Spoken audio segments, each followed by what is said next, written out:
Good afternoon, everyone.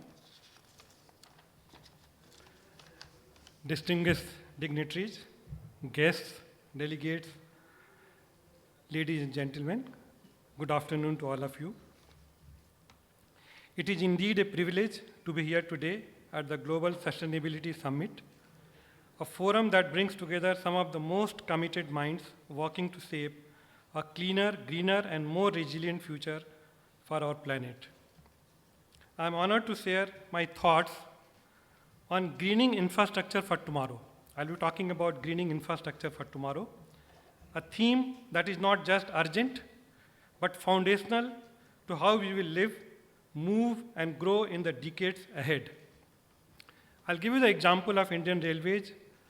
During my tenure as Chairman and CEO of the Indian Railway Board, Government of India, under the leadership of Honorable Prime Minister Sri Narendra Modi ji, took a landmark decision, and that decision was to make the Indian Railway a net zero carbon emitter by 2030. At that time, it was one of the most ambitious decarbonization commitments made by a major transport system anywhere in the world. We knew that the task was enormous, but the imperative was greater.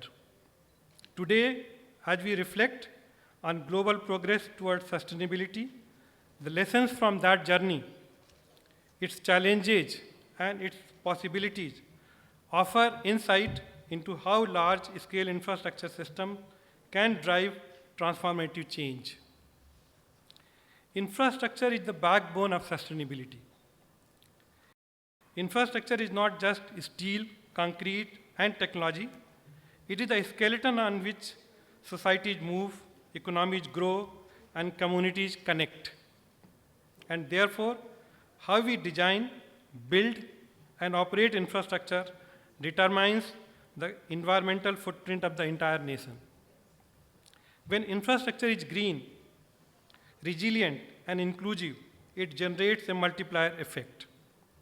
It reduces emissions at scale, it drives long-term economic competitiveness, it protects ecosystems and public health.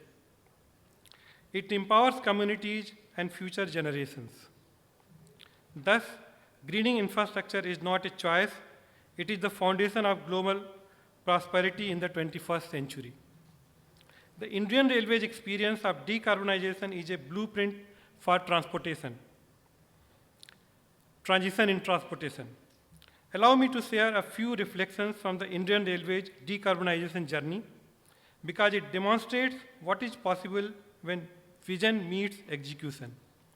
I would like to emphasize on 5 broad points in this regard.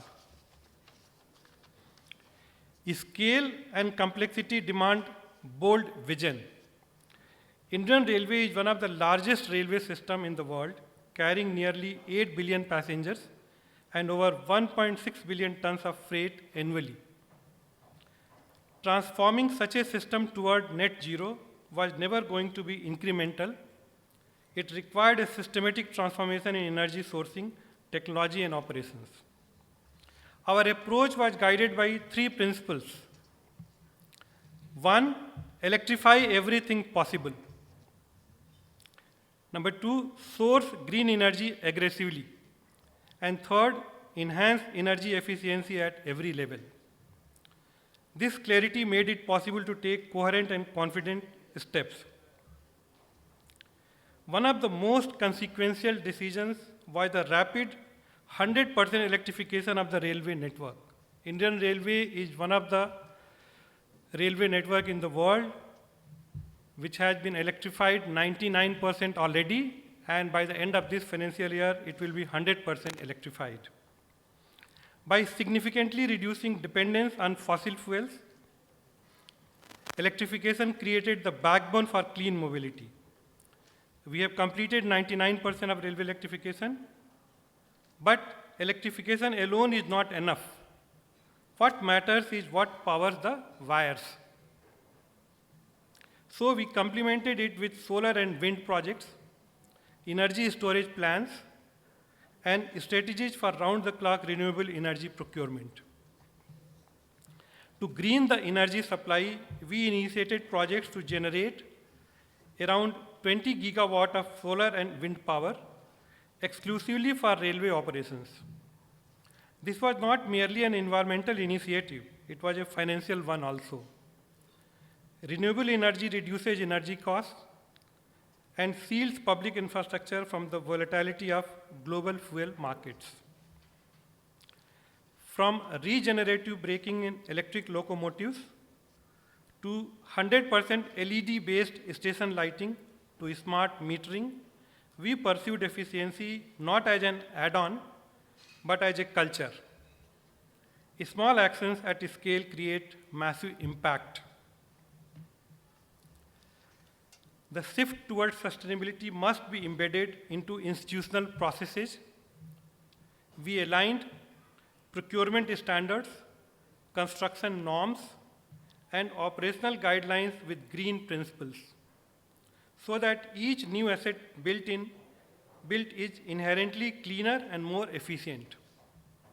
The broader lesson from Indian Railways experience, greening large infrastructure is possible.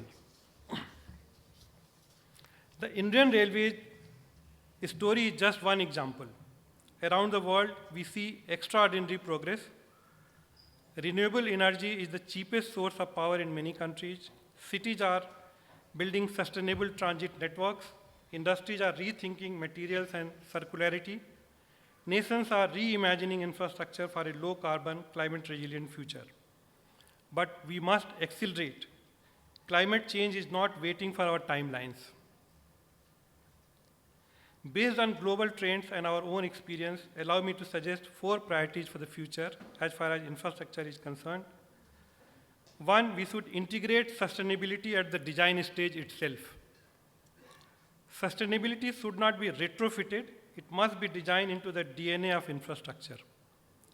From building orientation and material choice to energy systems and life cycle planning, early decisions shape emissions for decades. We should build with clean energy and clean mobility in mind.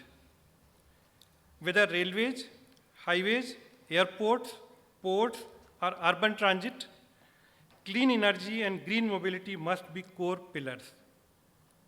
Electrification, hydrogen, green fuels, and renewable power integration will define modern infrastructure. We need to leverage technology and data.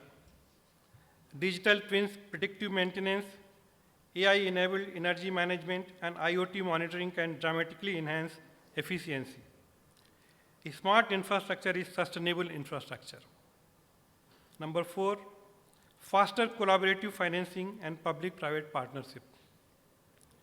Green infrastructure needs innovative financing, green bonds, blended finance, multilateral support, and long-term institutional investment. Policymakers, industry, and financiers must work as one ecosystem.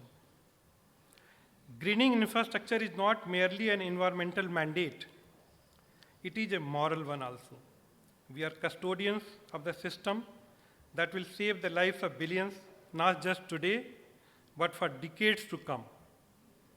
The decisions we take today about energy, transportation, construction, and urban development will define whether the next generation inherits a planet of possibilities or a burden of crisis. The future is still in our hands. It is up to us to ensure that growth and sustainability advance hand in hand. The theme of this summit, Sustainable Environment and Healthy Future for All, is not a slogan. It is a responsibility that unites us. When we build greener infrastructure, we are not just cutting emissions, we are protecting the air our children will breathe, the water they will drink, and the planet they will inherit. We are strengthening economies, creating green jobs, and unleashing innovation. India has demonstrated that sustainability and development are not competing goals. They are mutually reinforcing pathways. Our railway transformation shows what is possible when vision meets commitment and policy meets execution. As someone who has spent decades in public infrastructure, I have seen firsthand the power of human resolve and institutional commitment. When we align vision, leadership, technology, and collective will, transformation becomes not only possible, but inevitable.